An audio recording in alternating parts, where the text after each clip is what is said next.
Saludos a todos, qué alegría poderme encontrar con vosotros un día más junto con el equipo que hace posible Aliento. Y es que estamos felices de compartir buena noticia en medio de un ambiente tan pesadito como el que tenemos en medio de esta crisis que nos está dejando esta pandemia del coronavirus. Pero nosotros queremos poner nuestro granito de arena, queremos poner de nuestra parte para que aquellos que nos escucháis y sobre todo aquellos que estéis pasando por los momentos quizás más difíciles de vuestro tiempo presente, os quiero decir que Dios os ama y que tiene un plan para vuestra vida. Así que sintonízate a través de este programa que pretende ser, como siempre decimos, una ventana abierta al aire fresco que Dios tiene para ti, aliento para tu vida. Bueno, ya estamos con una nueva prórroga del estado de alarma y como bien sabéis, seguiremos ahí hasta el día 24 de mayo. Mientras tanto, la desescalada comienza, algunos negocios ya comienzan a funcionar, algunas empresas comienzan ya a dar de sí todo lo que este país necesita para que nos vaya un poquito mejor. Nos vienen tiempos difíciles, pero necesitamos creer que vamos a salir de esta, por supuesto, y sobre todo lo que es importante es salir de esta con lecciones bien aprendidas.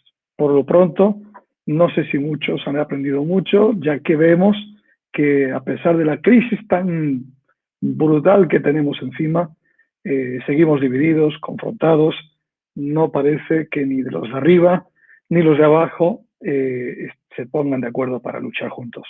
Pero bueno, aquí estamos nosotros haciendo nuestro trabajo y dando ánimo a cada uno de ustedes. Hoy tenemos una historia para contarles, la historia de un hombre que también tuvo un encuentro con Dios muy especial en momentos también de transición en nuestro país, en otro momento donde se requería también arrimar el hombro, poner la carne en el asador para que las cosas pudieran salirnos bien, poder ir adelante frente al desafío que teníamos por delante. Yo les quiero presentar a un amigo que es sin duda un conocido de alguno de vosotros y para mí también pues un compañero en muchas tareas comunes. Alfredo, ¿qué tal? Muy buenos días, ¿cómo estás?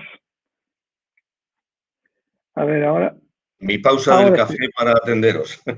Bueno, gracias por atendernos, estás en tu trabajo. Además, Alfredo es un comunicador excelente porque está al frente de los programas evangélicos en el País Vasco. ¿Es así, Alfredo? Sí, hace ya 20 años. 20 años. Así que, bueno, para mí todo un respeto enorme poderte entrevistar, que es lo que sueles hacer tú normalmente. Alfredo, cuéntanos a qué te dedicas. Bueno, llevo ya 36 años en la medicina, soy traumatólogo y fundamentalmente me dedico a la cirugía de columna. O sea que Hago de andas todo, en... pero fundamentalmente cirugía de columna. Bueno, se te da bien de poner derechita a la gente, ¿no? Ay, ay, ay. Eso y, tu intentamos. mujer, y tu mujer es enfermera también, ¿verdad? Sí, mi mujer es enfermera también de hace muchísimos años. Ella empezó los 5 primeros años de su vida, trabajó con neonatos, con prematuros, y después de 5 años se pasó a la geriatría y toda su carrera profesional realmente la ha hecho en la geriatría, es especialista en geriatría y le apasionan los ancianos. Bueno, y como sanitarios, ¿qué tal veis el tema de la pandemia? ¿Cómo veis la evolución? Bueno, la evolución de la pandemia es la que yo veo la que se esperaba, ¿eh? Se llegó a ese famoso pico de la curva y hemos ido poco a poco doblegando la curva y ahora va disminuyendo lentamente, pero no para confiarse. Otra cosa es la gestión. La gestión, pues, realmente ha sido muy criticada y ha tenido una de cal y otra de arena, ¿no? La gestión es muy difícil, porque yo creo que se ha subestimado y que realmente no sabíamos al enemigo al que nos enfrentábamos. Entonces es fácil criticar, pero yo también soy comprensivo y entiendo que a veces ha habido que hacer un poco de improvisación porque realmente esto está siendo difícil, ¿no? Y bueno, quiera Dios que los que nos gobiernan sepan encaminar las cosas por el carril correcto. Alfredo, ¿eres un cirujano cristiano o un cristiano cirujano? Bueno, siempre cristiano primero, ¿no? Sí, porque los principios que tenemos dentro son los que luego mueven las distintas áreas de nuestra vida, ¿no? Eh, Viviste unos momentos porque queremos conocer una parte de tu vida que fue crucial, que ha marcado tu destino, evidentemente, y que ha contribuido para bien en tu familia, en tu profesión, en tu vida personal. Y es esos momentos de la transición española en los años 80, cuando tú eras un joven con mucha energía, mucho para dar. Yo quiero que nos digas cómo fueron esos años de tu juventud y tu familia. Sí. Bueno, en lo social y en lo político fueron años complicados, porque aquí en Vitoria, donde yo he vivido siempre, hubo muchos altercados que motivaron cargas policiales. Hubo el famoso 3 de marzo que muchos recuerdan y donde hubo por lo menos 5 muertos por las cargas policiales. Y todo eso, pues a los jóvenes de entonces y a los no jóvenes nos produjo una indignación y eran momentos delicados, ¿no? Yo tuve una reacción muy desfavorable, muy radical ante esas situaciones, ¿no? Pero por lo demás yo era una persona, yo tenía 22 años, iba a cumplir 22 años, estudiaba quinto de medicina y era una persona de esas que se hacen muchas preguntas en la vida, que pasaba mucho tiempo meditando, escribiendo, reflexionando con el bolígrafo en la mano. Era muy polifacético. Si uno me preguntaba, yo era una vida de un joven pues que tenía todo lo que un joven podría desear. Aquí en el norte lo de la cuadrilla es algo que es fundamental. Yo tenía una buena cuadrilla, ¿eh? Tenía mi novia, llevaba 3 años saliendo con ella, era una universitaria también, de otra rama. Era hijo de una familia muy bien posicionada económicamente en la ciudad. Mi padre era muy popular, éramos 6 hermanos y todo nos iba bien en casa, ¿no? Tenía mis aficiones deportivas, era cinturón negro de judo. Al mismo tiempo, como instructor de judo, pues yo daba clases y me sacaba un sueldillo para mis gastos, ¿no? Tenía mis aficiones sociales, digamos. Yo era monitor de Boy Scout, era en un colegio católico, pues llevábamos toda la gestión del escultismo, los Boy Scout católicos, y bueno, eso era algo que me apasionaba también. Tenía mis aficiones musicales, yo cantaba mis canciones protesta, en esa época todos éramos un poco cantautores, ¿no? Yo escribía poesías, les ponía música, cogía mi guitarra y mi armónica y tocaba un poco a lo Bob Dylan y tenía esas aficiones, ¿no? Había escrito 9 libros de poesía que yo pues, enviaba a certámenes, pero obviamente pues, no triunfaba porque triunfar con la poesía es muy complicado. Y realmente podríamos decir que yo tenía de todo y además era una persona de fe, porque yo fui criado en el catolicismo, en un colegio católico, y yo era el único de mi cuadrilla que seguía yendo a misa. Terminaba la misa y me quedaba, como mis padres me habían enseñado, me quedaba 5 minutitos meditando ahí, hablando con Dios. Entonces, yo tenía una vida bien rodeada de todas las aspiraciones que cualquier joven puede tener. Y igual me estoy dejando cosas, pero sin embargo, yo no era feliz.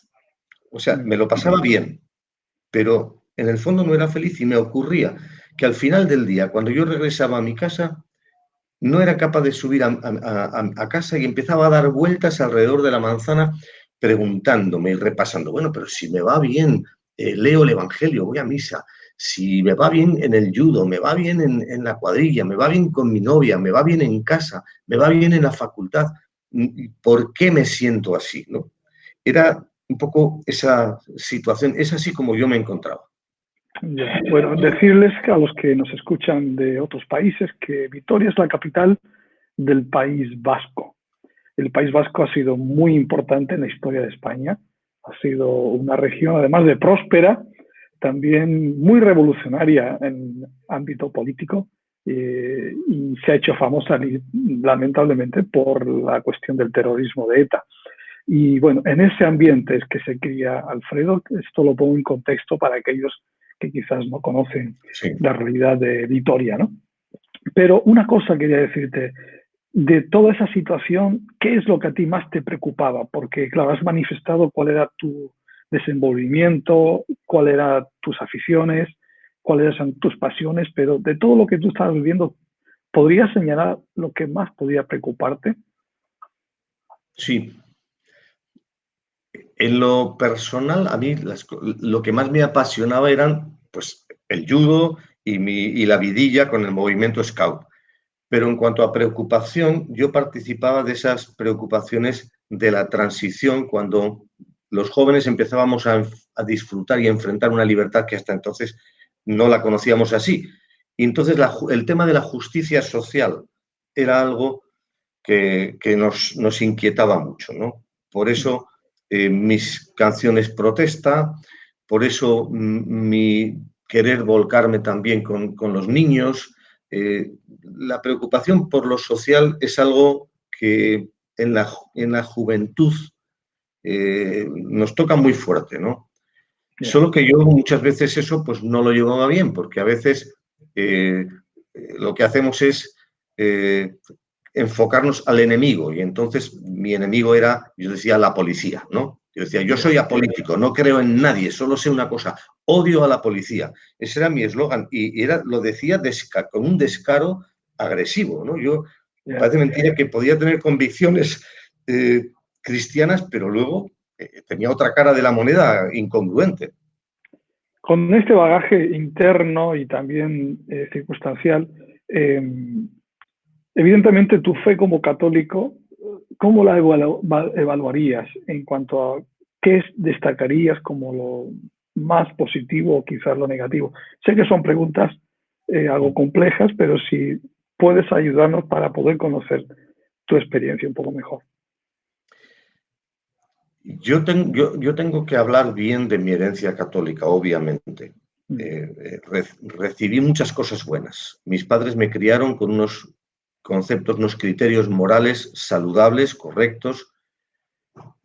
Además me inculcaron una búsqueda de Dios y eso es muy bueno, porque de mi colegio católico, cuando terminamos el último año para ya ir a la universidad, hubo una desbandada general y toda la gente reaccionó en contra, como que salir del colegio católico fuera una liberación y ya no volvieron nunca más a pisar nada católico.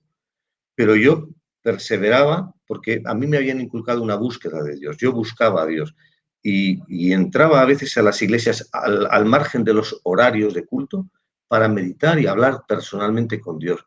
Así que todo ese bagaje fue muy bueno. Estuve en lo que llamaban la procura de las misiones de los ríos, católicos vascos que estaban en las misiones de los ríos en el Ecuador. Y estuve en EFAC, otro movimiento católico. Entonces, todo eso me dio un buen bagaje. Pero cuando yo posteriormente me convertí, a mí me dio tristeza que nunca se me habló de la idea de nacer de nuevo. Lo que recibíamos los católicos era una buena moral, pero nada más. Si tú cumplías los requisitos, estaba bien. Si tú ibas a misa y hacías tales cosas, estaba bien. Pero nunca nadie me habló de que yo tenía que nacer de nuevo. Y cuando yo experimenté mi conversión, ese concepto fue revolucionario. Y siempre digo, ¿cómo puede ser que en 22 años de católico convencido, diría yo, practicante, nunca nadie me explicó eso, ¿no? O sea que muchas cosas buenas, pero hay un déficit también importante. Esto de la conversión que a veces se escucha y se malentiende, ¿cómo tú lo definirías para que todos los que nos están escuchando y quizás no son afines a cierta manera de expresarnos, cómo tú definirías lo que es para ti una conversión? Sí. O tu conversión. El tema es importante porque mucha gente a mí me para en la calle y me pregunta, oye, ¿sigues en eso? ¿Sigues en aquello? Como que ellos ven como que yo hubiera hecho un cambio de carnet religioso, que me he desapuntado del catolicismo y me he apuntado a evangélico, ¿no? Y yo les digo, pero que no se trata de eso. Se trata de que yo he vivido una experiencia que a veces no siempre la sé explicar y esa experiencia me ha cambiado. Definir la conversión no siempre es fácil, pero es algo que uno experimenta y es algo que no lo hace uno prospectivamente. No es que yo ahora decido, efectivamente hay que tomar decisiones en la vida, pero el proceso de la conversión y del nuevo nacimiento es algo que lo hace Dios. Nosotros podemos poner un corazón dispuesto, un corazón con búsqueda, pero es Dios quien opera eso. Y no lo hace de la misma manera en todas las personas, pero cuando uno experimenta ese volver a nacer como algo que Dios trabaja e implanta en el corazón, uno lo sabe, uno es consciente. Y esa experiencia no se la puede arrebatar nadie. Igual no la sabe argumentar, no la sabe defender dialécticamente, pero lo tiene aquí. Ahora, nosotros lo que tenemos que hacer es poner un corazón dispuesto, mostrar nuestra fe en Jesús para que Él haga esa operación, pero no es algo que el hombre lo puede fabricar. No es que yo voy a hacer un curso sobre cristianismo y ahora, bueno, pues los principios me atraen y me solidarizo con ellos. Tiene que haber una experiencia interior. No sé si me estoy explicando suficientemente. Sí, yo creo que te explicas perfectamente y quizás aquí para afianzar lo que estás diciendo, te preguntaría, ¿esta experiencia solo es para una persona con trasfondo religioso o alguien que nunca oyó hablar de Dios puede experimentarlo de una forma simple, sencilla? Sí, cualquier persona. Hay personas que nunca han tenido ninguna información muy precaria sobre el cristianismo y en un momento dado en que han estado, se han sentido sucios, malos, pecadores y se han humillado delante de Dios y Dios ha hecho una operación en sus vidas. Yo solo puedo dar un detalle personal de cómo fue mi conversión. Eh, yo insultaba a la policía, odiaba a la policía por las cosas que yo había presenciado. El día que yo entré en una iglesia y a mí me dijeron, ¿quieres aceptar a Jesús en tu vida? Y yo dije que sí. Me puse de rodillas y a mí nadie me dio ninguna indicación, pero yo empecé a experimentar un sentimiento de que tenía que pedir perdón por todo el odio acumulado que tenía. Y empecé a pedir perdón desde por los que más odiaba hasta los que menos. Y empecé a pedir, Señor, perdóname por esto, bendice a la policía. Pero a mí nadie me dio ninguna instrucción. Yo lo que sé es que Dios me guió de esa manera y después de ese tiempo de sanar mi vida y pedir perdón, yo me levanté y es como que hubiera caminado con una mochila de piedras durante años y de pronto me han quitado la mochila. Es así como yo lo visualizo. Esa fue mi experiencia. Pero como digo, hay muchas posibles experiencias, aunque casi siempre el tema del perdón está presente de por medio. Bueno, es fundamental, desde luego, para el ámbito de la reconciliación, en primer lugar, con Dios.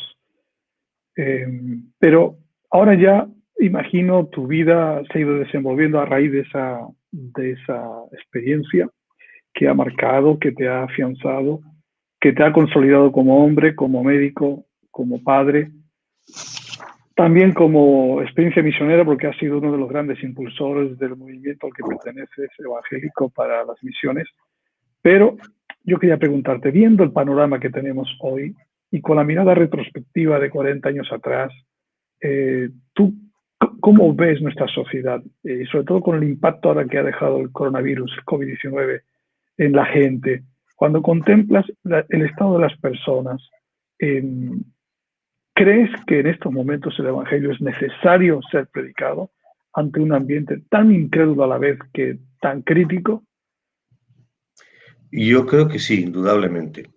Vivir nuestra sociedad occidental, vivimos mejor que antes. Eso nadie lo duda. Pero estamos peor. Yo creo que estamos peor.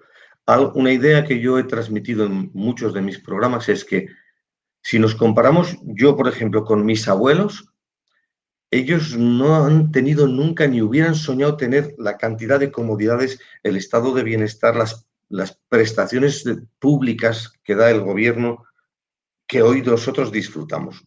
Nosotros tenemos toda una cantidad de cosas que ellos no tenían y sin embargo somos más infelices. No hay más que mirar cuánta gente necesita ir al psiquiatra, al terapeuta, al psicólogo. Están abarrotadas las consultas. Y yo me hago esa reflexión. Estamos mejor servidos, pero estamos más solos, más tristes, más infelices. ¿no? Y miramos a generaciones pasadas y parece que eran más felices, que no había tantos divorcios, sí que había problemas, ¿no? Pero no había tanta desestructuración familiar como la que hay hoy. La gente necesita a Dios. Y el virus del COVID-19 nos está dando una lección a todos, nos está haciendo reflexionar de alguna manera en cuanto a nuestra fragilidad como personas. Nos queremos comer el mundo, hemos apostado por el humanismo y por el humanismo científico, pero el hombre no tiene en su mano el resolver todos los problemas y lo estamos viendo, ¿no? Y este virus nos ha descolocado. Para mí es como una advertencia de Dios que nos quiere hacer un alto en el camino, reflexionar y decir, y si necesitamos volvernos a Dios, y si las cosas que este mundo nos brinda realmente no son donde tenemos que apostar nuestra vida, sino que tenemos que mirar a Dios y qué dice Dios, qué pide Dios, qué espera Dios de nosotros. Yo creo que el mundo tiene que estar reflexionando. Y he oído a políticos, a Merkel en Alemania, al presidente de Uruguay y a otros políticos hablar en este sentido también. O sea que hay personas que sí están reaccionando. Ojalá que la sociedad pueda ver que Dios no ha muerto, ¿no? La sociedad ha desterrado a Dios, pero Dios sigue amando a las personas. Bueno, sin duda has puesto el dedo, iba a decir en la llaga, ¿no? Pero es una manera de expresar quizá no tan afortunada o tan acertada, pero sí has puesto en evidencia nuestra realidad y el hecho de que hay lecciones que debieran haber sido aprendidas a través de esta crisis. No estoy seguro si se ha logrado aprender, viendo el panorama que hoy contemplamos en los escenarios del Congreso, en la calle, en la realidad de muchas familias donde se acentúan las crisis. No lo sé, pero el caso es que has apuntado una reflexión extraordinaria y espero que muchos tomen nota de lo que acabas de decir. Pero bueno, ahora imagínate que sales al balcón de tu casa, estás abriendo tu ventana, igual tienes balcón y ventana, pero sales al balcón y te encuentras miles de personas que están esperando, ahora tú como médico, que más que aplaudirles a ellos, ya que miles, millones han aplaudido al servicio médico de nuestro país por la labor que están haciendo frente a la lucha en primera línea con los que están sufriendo el impacto de la pandemia, pero ahora tú eres médico, eres tú el que sales al balcón y te encuentras miles de personas ahí que necesitan un mensaje de aliento. Toma tu tiempo para decirles qué es lo que para ti es importante para ellos. Un mensaje de aliento. Bueno, yo diría a la gente, digo a la gente, piensa, reflexiona. Vivimos muy deprisa, pero este tiempo es tiempo para reflexionar y estamos teniendo más tiempo. Reflexiona. Solo tienes una vida aquí en la tierra. Y el asunto más importante que tenemos que decidir aquí en la tierra no es qué comeremos, qué vestiremos, qué vehículo me voy a comprar, qué profesión voy a trabajar. El asunto más importante que tenemos que resolver es dónde quiero pasar la eternidad. Por lo menos esta idea a mí me ha sujeto con mucha fuerza toda la vida. ¿Dónde quieres pasar la eternidad? Tenemos que pensar en el después de esta vida. Y en medio de todo lo que estamos viviendo, hay un Dios que sigue amando a las personas. Un Dios que no lo vemos con nuestros ojos, pero está ahí.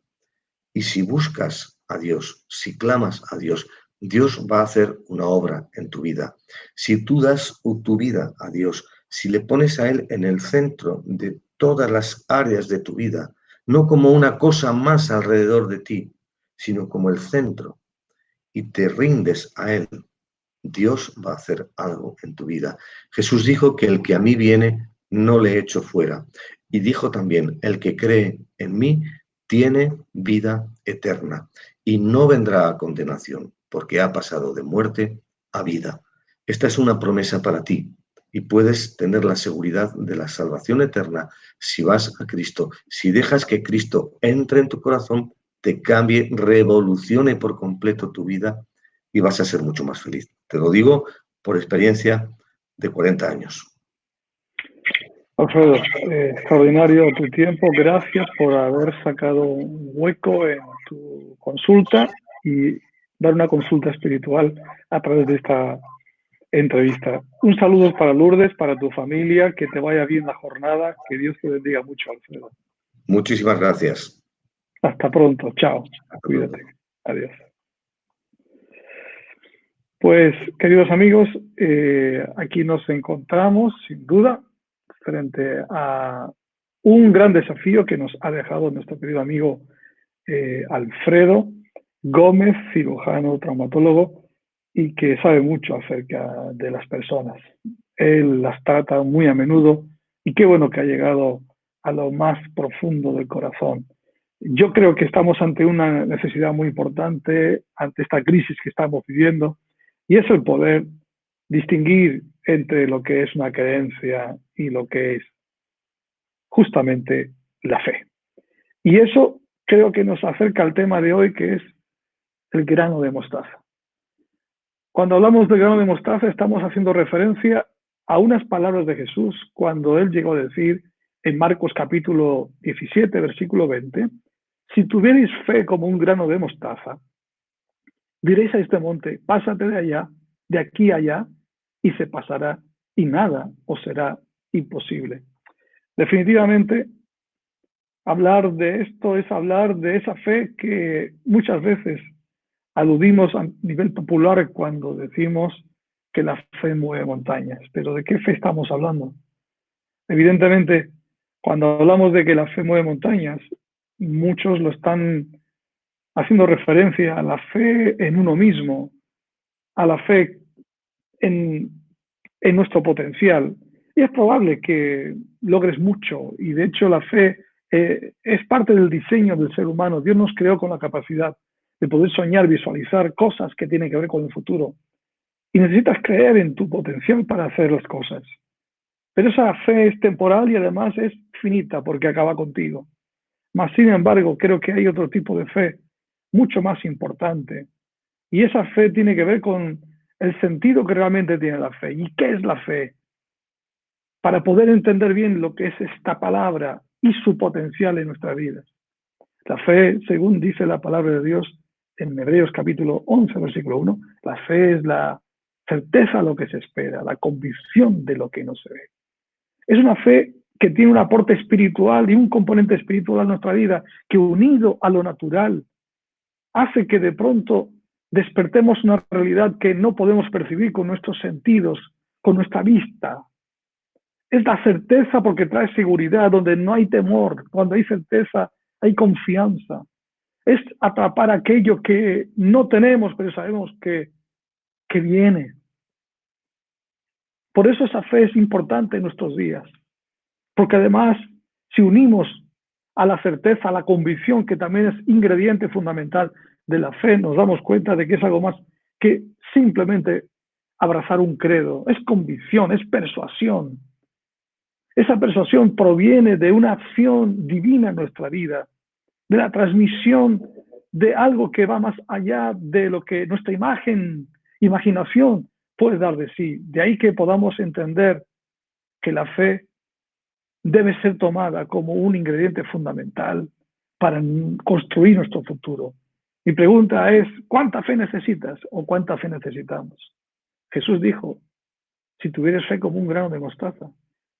Es decir, que no estamos hablando de algo grande, sino simplemente algo pequeño. ¿Por qué algo pequeño? Porque no es tanto el tamaño. La fe no se mide por el tamaño, sino por tenerla o no tenerla.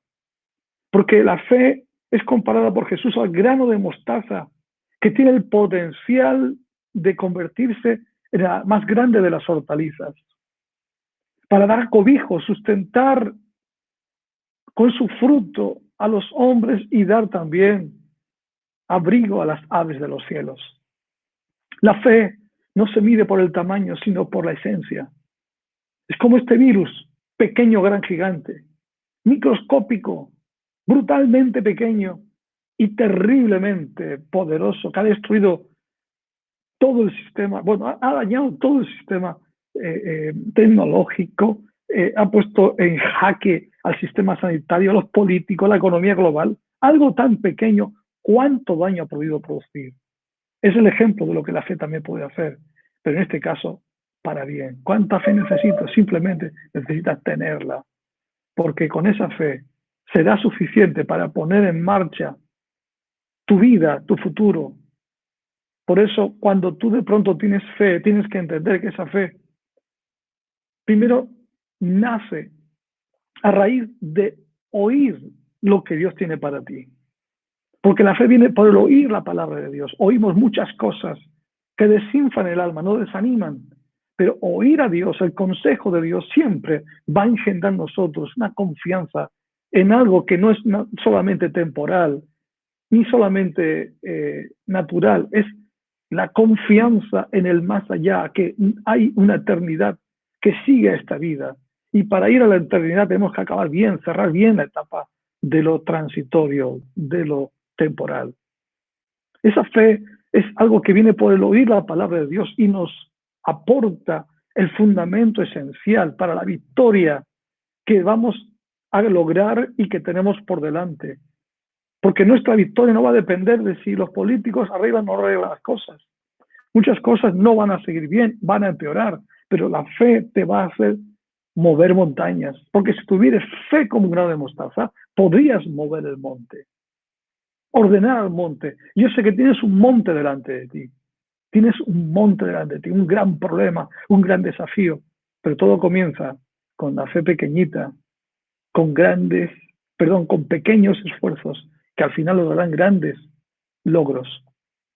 Así que la fe tiene que activarse primero por recibirla, porque la fe te va a permitir visualizar el futuro. Una palabra de Dios va a hacer que tu vida en perspectiva sea cambiada y te va a llevar a hacer algo para cambiar las cosas, porque tu fe, como el grano de mostaza, tiene que ser sembrada.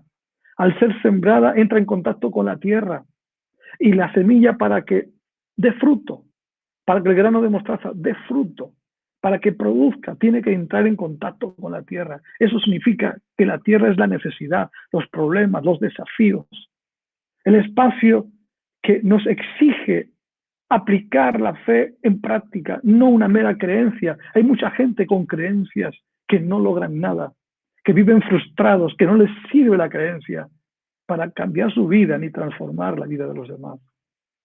La fe tiene que ser sembrada y tenemos un montón de situaciones que resolver. Comienza a sembrar en nación tu fe, porque la palabra declara que si la fe no produce, si la fe no es sembrada, la fe es muerta. Y la fe muerta no sirve para nada. Es mera creencia. Por eso hoy yo te animo a que si tú no tienes fe, se la pidas a Jesús. La Biblia declara que Jesús es el autor y consumador de nuestra fe. Él murió en la cruz. Y no murió en la cruz con la mirada puesta en el sufrimiento, sino murió en la cruz con la mirada puesta en ti y en mí, sabiendo que íbamos a enfrentar aflicción, problemas tremendos.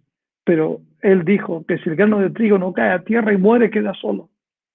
Y hablando de sí mismo, Él se consideraba ese grano de trigo pequeño como un grano de mostaza, el más humilde de los hombres, pero que una vez sembrado, una vez muerto, resucitaría provocando el árbol más grande de la historia, que es la iglesia, del cual tú puedes ser parte. Él es el autor y el consumador de la fe, porque Él no solamente empieza, sino consuma. Él no va a dejar a medias lo que ha comenzado en tu vida, ni lo que ha comenzado en este mundo, en esta iglesia, que se está levantando en medio de tanta crisis. Quiero animarte a que le pidas a Dios que te dé ese don, esa fe que viene del cielo, esa fe que va más allá de nuestra razón, de nuestro entendimiento. Porque las cosas naturales del hombre no pueden ser suficientes para percibir las cosas espirituales. Por eso el hombre natural no percibe las cosas que son de Dios, porque debe ser el Espíritu Santo quien las revele. Y tú quizás dices, yo quiero ver más allá de lo que mis ojos ven. Necesito esa fe para levantarme y creer que realmente Dios está conmigo y que Dios me lleva a una dimensión más grande que la que jamás imaginé. Esta fe es para ti. Solo tienes que decirle, Señor, te pido perdón por haberme apartado de ti, por haber hecho de mi vida una vida autosuficiente. de confianza máxima en mí mismo y haberte dejado a un lado. Jesús murió por ti en la cruz del Calvario, y al abrazar a Jesús abrazas su sacrificio, que es el que te da el ámbito del perdón y te da también el ámbito de la revelación, porque una vez tu vida perdonada de tus pecados, te adentrará dentro de una fe proactiva, de una fe que te llevará a sembrar tu vida también por los demás. Esta fe es para ti hoy. Solamente di: Jesús, te necesito. Te recibo en mi corazón como mi Salvador. Si esto es para ti, repite conmigo donde estás. Señor Jesús, en este día, Señor, yo te pido que tú puedas entrar en mi corazón. Señor, restaura mi vida, Señor. Perdona mis pecados, Señor. Señor, sálvame, sáname.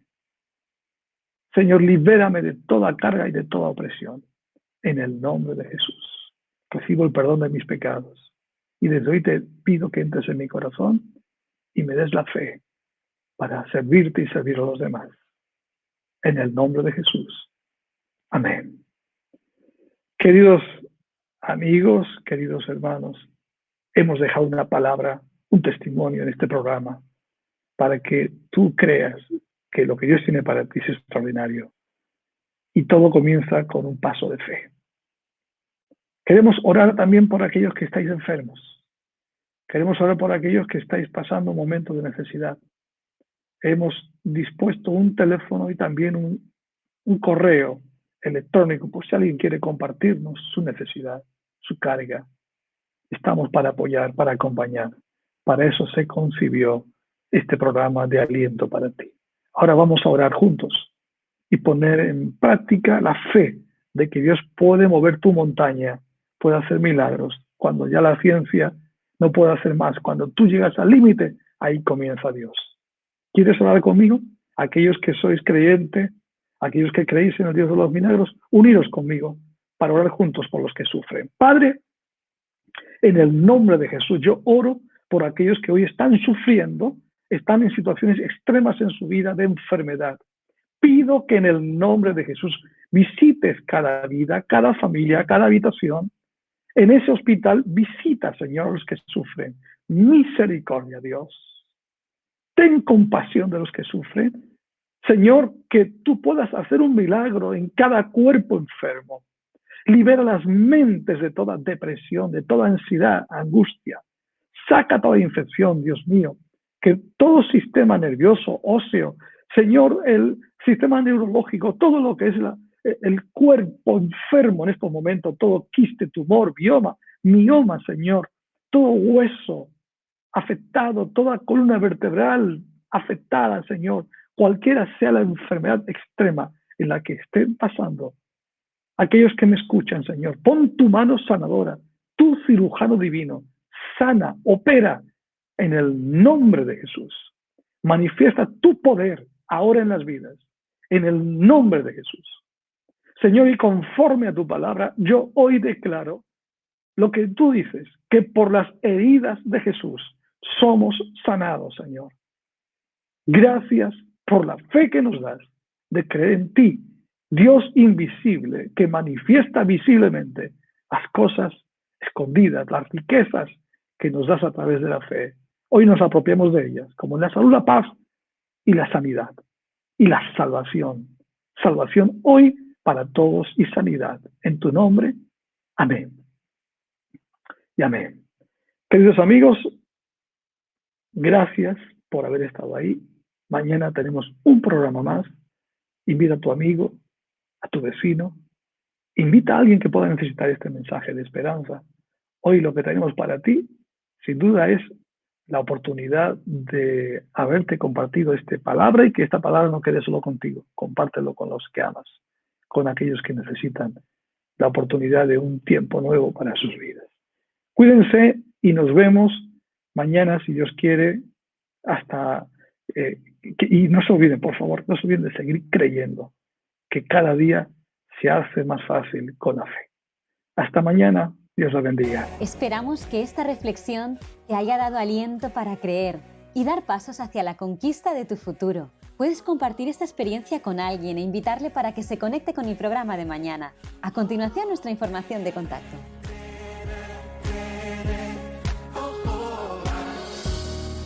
sientas desmayar y que ya no hay fuerzas para continuar. Has pensado abandonar